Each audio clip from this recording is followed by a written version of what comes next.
datang dan terima kasih karena bersedia hadir dan mengikuti kegiatan kita pada hari ini, yaitu kegiatan bimbingan kelompok yang telah kita rencanakan sebelumnya. Nah baik, sebelum kita memulai kegiatan kita pada hari ini, alangkah baiknya kita berdoa supaya diberikan kelancaran dan kemudahan. Berdoa dimulai. Berdoa selesai. Baik, kita akan memperkenalkan diri kita masing-masing terlebih dahulu. Nah, yang akan diperkenalkan yaitu nama dan ciri khas positif yang kalian miliki. Dimulai dari ibu sendiri, perkenalkan nama ibu Mia Tiara. Ciri khas positif yang saya miliki adalah saya orang yang ceria. Silakan dilanjutkan di sebelah kanan saya. Perkenalkan nama saya Fenty Julianiza. Ciri khas positif yang saya miliki adalah saya orang yang percaya diri. Baiklah, saya Lestari Kurnia Putri. Ciri khas positif yang saya miliki adalah saya selalu membawa kebahagiaan bagi lingkungan yang ada di sekitar saya. Baik, nama saya Haip Septiani. Ciri khas positif saya adalah suka bersosialisasi.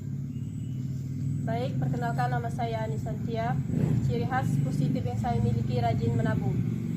Baik, setelah saya mendengar ciri khas positif yang kalian miliki, kalian adalah termasuk orang-orang yang luar biasa. Baik, kalian dihadirkan di sini untuk mengikuti kegiatan bimbingan kelompok. Nah, di sini dari kalian ada yang pernah mendengar apa itu bimbingan kelompok? Baik, kalian dihadirkan di sini untuk melakukan kegiatan bimbingan kelompok. Nah, dari kalian ada yang pernah mendengar apa itu bimbingan kelompok?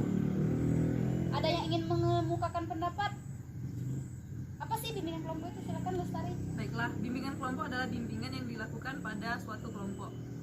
Ada lagi yang ingin mengemukakan pendapat? Pepi, silakan. Bimbingan kelompok adalah kerjasama suatu tim.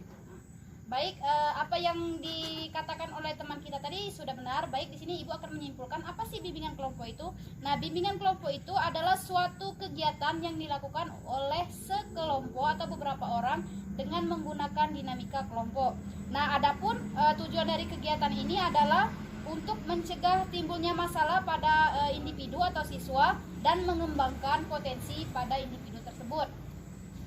Baik, di dalam kegiatan kita hari ini, adapun kita menganut asas-asas sebagai berikut. Yang pertama itu ada asas keterbukaan. Jadi bahwasanya ketika Anda mengemukakan pendapat atau ide itu Anda terbuka dan apapun yang Anda sampaikan itu terbuka dan sukarela seperti itu. Terus yang kedua itu ada asas kerahasiaan. Jadi kita ini bahwasanya sebuah kelompok membahas suatu masalah.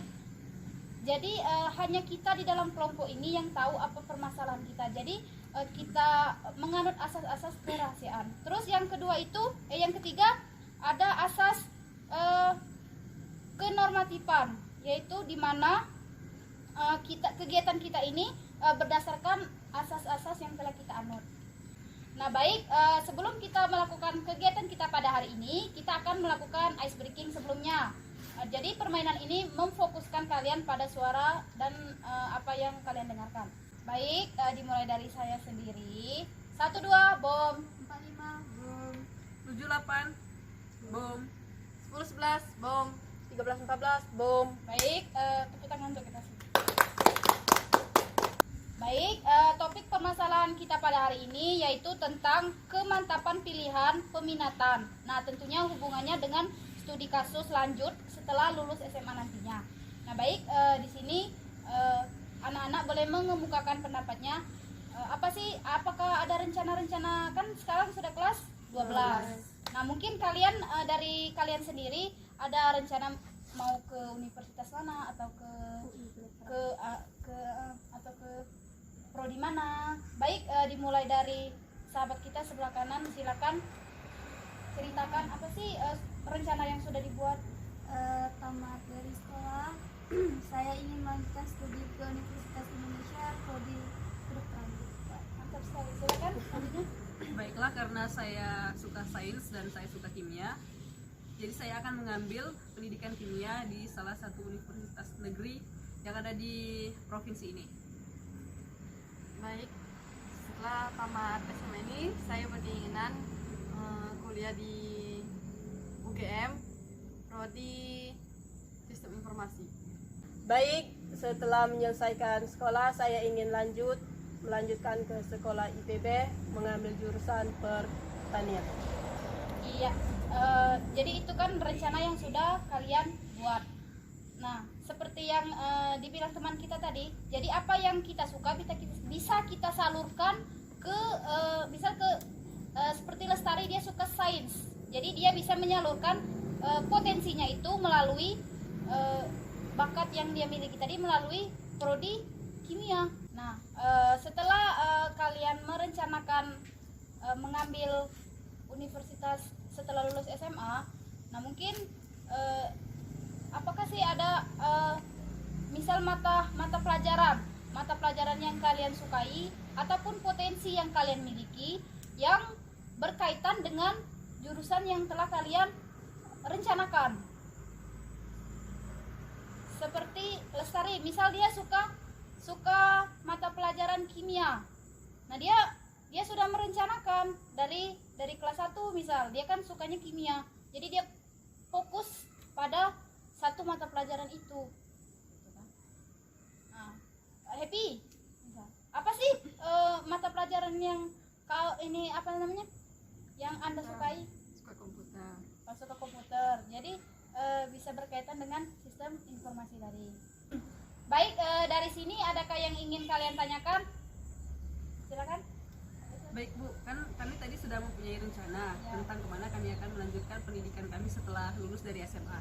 Nah, untuk mendaftar ke universitas-universitas tadi, tentu saja ada cara yang harus kami tempuh. Nah, untuk cara-caranya itu bagaimana Bu? Ya, baik, pertanyaan yang bagus. Nah, adapun cara-cara yang harus kita persiapkan ketika kita mau masuk, yang pertama itu ada yang namanya tes SNMPTN. Itu tesnya melalui jalur undangan dan melewati nilai raport. Nah, jadi kalian bisa mempersiapkan dari kelas 1 karena itu dari nilai raport. Yang kedua itu juga ada yang namanya SBMPTN. Itu seleksi bersama masuk perguruan tinggi. Jadi itu nasional. Jadi kalian bisa tes lewat situ. Dan yang terakhir itu ada yang namanya tes mandiri. Nah, mandiri itu tergantung dari universitas yang kalian miliki tersebut. Bu, saya mau bertanya. Ya, silakan. Saya kan berminat mau masuk ke Universitas Indonesia, jurusan kedokteran. Apakah ada peluang untuk sekolah kita untuk masuk perguruan tersebut? Ya.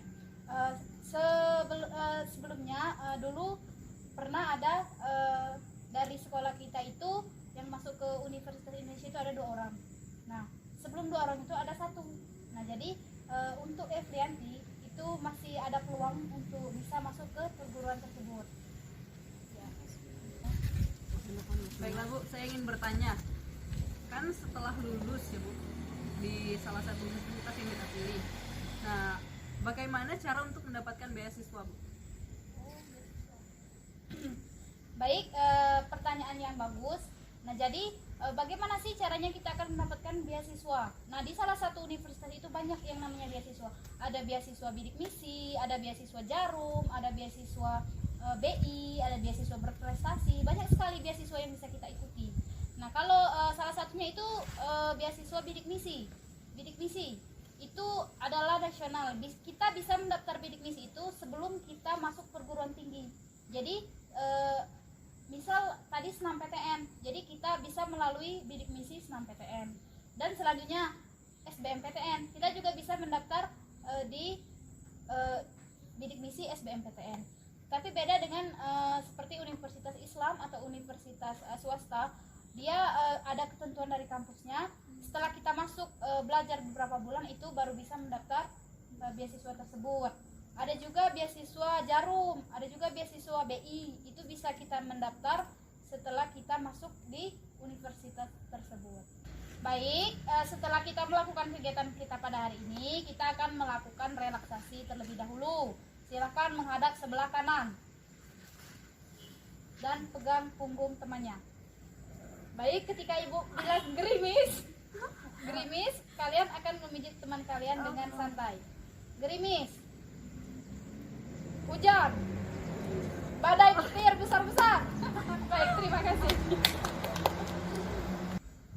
Baik, setelah melakukan kegiatan hari ini, Apakah sih kesan-pesan yang bisa kalian sampaikan pada kegiatan kita hari ini? Silakan Evianti. Baiklah, kesan dan pesan yang ingin saya sampaikan, kegiatan ini sangat bermanfaat karena kita dapat mengetahui bagaimana cara untuk masuk ke perguruan tinggi negeri, dan semoga kegiatan ini terus berlanjut dengan topik-topik yang menarik. Baik, terima kasih karena kesediaan kalian melakukan kegiatan bimbingan kelompok kita pada hari ini. Baik, sebelum kita menutupnya, alangkah baiknya kita mengucapkan lafaz hamdalah. Alhamdulillahirabbil alamin. Baik, saya akhiri. Wassalamualaikum warahmatullahi wabarakatuh. Waalaikumsalam warahmatullahi wabarakatuh.